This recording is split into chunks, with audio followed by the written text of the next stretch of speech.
Hi, my name is Daric Mueller, PA from St. Clair Shores, Michigan, and I'm reporting from ACR Convergence 2025. I attended a very interesting session on underappreciated features of pulmonary sarcoidosis.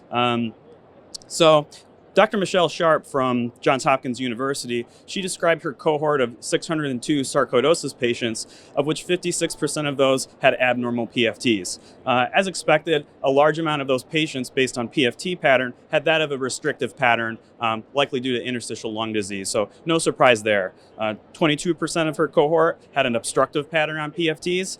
15% had a mixed pattern, but what I found really interesting was a 16% had a PFT pattern that was that of isolated DLCO only, something that we would see as a association with pulmonary hypertension. So I think that sarcoidosis-associated pulmonary hypertension is something that we don't tend to think about, and then actually, after her presentation, Dr.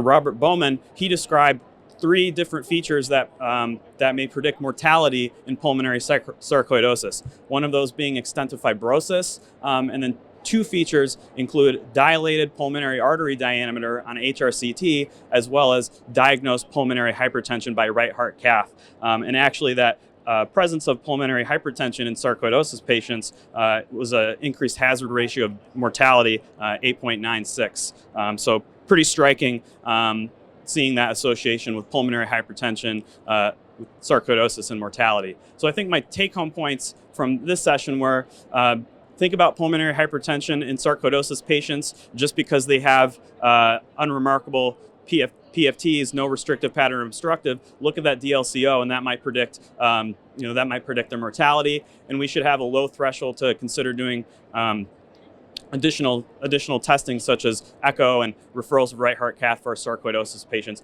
even in the absence of frank interstitial lung disease.